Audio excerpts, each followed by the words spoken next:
Hello everyone, CTET परीक्षा की तैयारी को ध्यान में रखते हुए आज से मैं आप लोगों के लिए सीटेट पेपर 2 साइंस की एक स्पेशल सीरीज स्टार्ट कर रही हूँ। एनसीईआरटी स्पेशल सीरीज, जिसमें मैं आप लोगों के साथ क्लास 6 से लेकर क्लास 8 की एनसीईआरटी की किताबों के जो इम्पोर्टेंट की टॉपिक हैं उनको मैं कवर करूँगी। आई होप ये वीडियोस आपको हेल्पफुल रहेंगी। तो चलिए वीडियो स्टार्ट करें। और वीडियो स्टार्ट करने से पहले हम लोग सीटेट परीक्षा का एक बार सिलेबस को जरा डिटेल में डिस्कस करें। Hello everyone, I am Kajal Hami and welcome to my channel people teacher. I hope आप सभी ठीक होंगे। चलिए सीटेट पेपर 2 में साइंस का सिलेबस किस तरीके से डिवाइड किया गया है इसको जरा डिस्कस करें।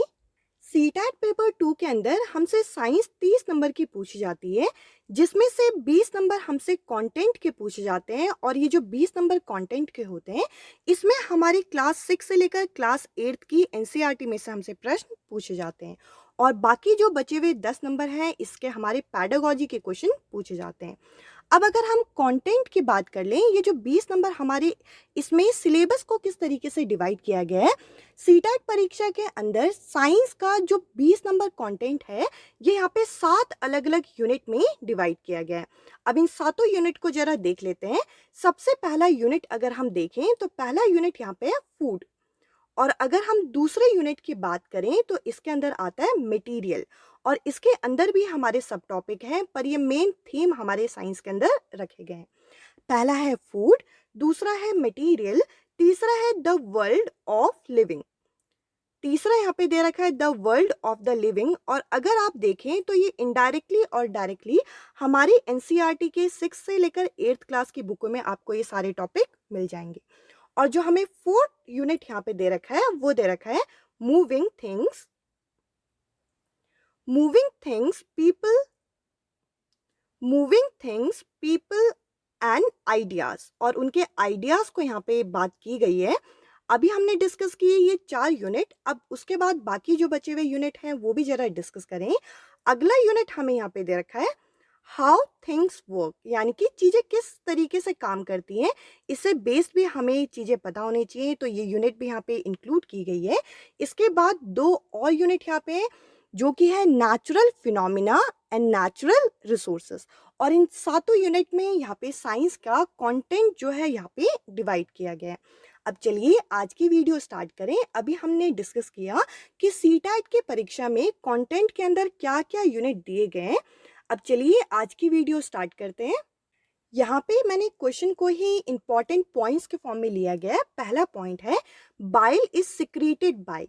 बाइल जूस जो होता है ये किस जगह से सिक्रीट होता है, ये बाइल डक्ट से सिक्रीट होता है, जो कि लिवर में सिक्रीट किया जाता है। और अगर हम देखें तो ये जो बाइल जूस है ये गॉल ब्लैडर के अंदर स्टोर किया जाता है। और लिवर जो है ये हमारा लार्जेस्ट ग्लैंड माना जाता है हमारी बॉडी के अंदर।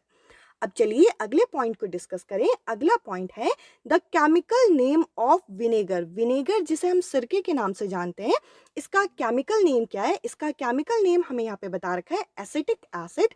और इसका फॉर्मूला होता है CH3COOH। अब चलिए अगले पॉइंट को डिस्कस करें। अगला पॉइंट आप देख सकते हैं विटामिन से लिया गया है। Vitamin help in blood clotting. ऐसा विटामिन जो हमारे ब्लड क्लोटिंग में हेल्प करता है, यानी कि कहीं पे खून निकल जाए तो उसके बाद जो ब्लैक कलर की लेयर आ जाती है, ब्लड को क्लोट करने में कौन सा विटामिन हेल्प करता है, तो यहाँ पे आंसर होगा विटामिन के। अब चलिए अगली स्लाइड की तरफ चलते हैं। अगली स्लाइड में पहला पॉइंट आप यहाँ पे देख सकते हैं लेमन इज सोर ड्यू टू। लेमन जो होता है वो खट्टा होता है। वो खट्टा किस वजह से होता है, उसके अंदर एक एसिड पाया जाता है जिसे हम सिट्रिक एसिड के नाम से जानते हैं। अब चलिए अगले पॉइंट की तरफ। अगला पॉइंट है scurvy is a disease of. जो स्कर्वी है ये किस चीज का डिजीज है, यह हमारी एक स्किन डिजीज मानी जाती है, जो कि विटामिन सी की कमी की वजह से होती है। अब चलिए अगले पॉइंट की तरफ चलते हैं। अगला पॉइंट है the SI unit of force. जो फोर्स होता है इसकी एसआई यूनिट क्या है, इसकी एसआई यूनिट होती है न्यूटन। और अगर हम फोर्स का फॉर्मूला देखें तो फोर्स का फॉर्मूला होगा F=m×a। अब चलिए नेक्स्ट स्लाइड की तरफ चलते हैं। नेक्स्ट स्लाइड में हमें कुछ और पॉइंट बता रखे हैं। पहला पॉइंट आप यहाँ पे देख सकते हैं penicillin was discover by. Penicillin एक एंटीबायोटिक है, ये किनके द्वारा डिस्कवर की गई थी, ये अलेक्जेंडर फ्लेमिंग द्वारा डिस्कवर की गई थी। अगला पॉइंट है goitre is cause by the deficiency of. Goitre जो है जिसमें हमारा गला स्वेल हो जाता है, ये किसकी डेफिशिएंसी की वजह से होता है? तो इसका आंसर होगा आयोडीन। इसीलिए हमें सजेस्ट किया जाता है कि हम आयोडाइज नमक खाएं। अब अगला पॉइंट आप यहाँ पे देख सकते हैं, the longest bone in human body. हमारी बॉडी के अंदर जो लॉन्गेस्ट बोन है उसका नाम क्या है? उसका नाम है फ्यूमर, जो कि थाई बोन के नाम से भी जानी जाती है। अब चलिए नेक्स्ट स्लाइड की तरफ चलते हैं। नेक्स्ट स्लाइड में हमारे सामने कुछ और पॉइंट है। The hardest substance in human body. हमारी बॉडी के अंदर हार्डेस्ट सब्सटेंस क्या है? हमारी बॉडी के अंदर जिससे हमारे दांत बने हैं, इनेमल, टूथ इनेमल के नाम से भी हम जानते हैं, ये हार्डेस्ट सब्सटेंस मानी जाती है। अगला पॉइंट है urine is store in human body. Human body के अंदर कहाँ पे यूरिन स्टोर होती है? इसका यहाँ पे आंसर होगा यूरिनरी ब्लैडर। और अगर हमसे क्वेश्चन कोई पूछे कि यूरिन फॉर्म कहाँ होता है, तो यूरिन फॉर्म होता है किडनी के अंदर, और किडनी के अंदर हमारे फिल्ट्रेशन यूनिट होते हैं जिन्हें हम नेफ्रॉन के नाम से जानते हैं, जो कि हमारे ब्लड को फिल्टर करके यूरिन को वहां से अलग करने का काम करते हैं। अब चलिए नेक्स्ट पॉइंट डिस्कस करें। नेक्स्ट पॉइंट है normal blood pressure of main.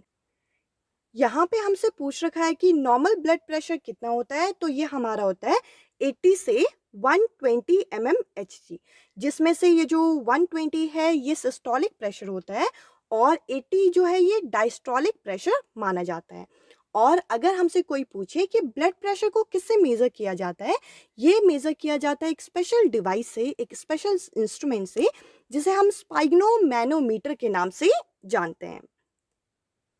अब चलिए कुछ और पॉइंट डिस्कस करें। नेक्स्ट पॉइंट आप यहाँ पे देख सकते हैं, ट्रांसपिरेशन इंक्रीज इन। सबसे पहले हम ये समझेंगे कि ट्रांसपिरेशन क्या है। जब कभी भी प्लांट के एरियल पार्ट में से, एरियल पार्ट मतलब जो ग्रीन पार्ट होता है, उसमें से अगर वाटर लॉस होता है, जैसे कि हमारी बॉडी में से इवेपोरेशन होता है, तो जब प्लांट के एरियल पार्ट में से जब पानी लॉस होता है, तो इस प्रोसेस को बोलते हैं ट्रांसपिरेशन। और ट्रांसपिरेशन कब कब ज़्यादा इंक्रीज होता है, यहाँ पे हमसे पूछा गया है। यहाँ पे हमें पता होना चाहिए, तीन कंडीशन यहाँ पे होती है। अगर कभी भी हॉट, ड्राई और विंडी कंडीशन अगर दे दी जाए, तो ट्रांसपिरेशन यानी कि loss of water from the aerial part of plant, ये चीज इंक्रीज हो जाती है। अगला पॉइंट आप यहाँ पे देख सकते हैं, क्लोरोफिल कंटेन। क्लोरोफिल जो कि ग्रीन कलर का पिगमेंट कंटेन करता है, जिसकी मदद से फोटोसिंथेसिस हो पाता है। इसके अंदर क्या होता है ये पूछा गया है। इसके अंदर मैग्नीशियम होता है, जो कि फोटोसिंथेसिस में हेल्प करता है। अब चलिए नेक्स्ट पॉइंट को डिस्कस करें। नेक्स्ट पॉइंट यहाँ पे, carrot is a rich source of vitamin. Carrot किसका रिच सोर्स माना जाता है? ये विटामिन ए का रिच सोर्स माना जाता है। आई होप ये वीडियो आपको पसंद आई होगी। इस वीडियो में इतना ही। अब मैं आपसे मिलूंगी नेक्स्ट वीडियो में नेक्स्ट टॉपिक के साथ। Bye bye, take care.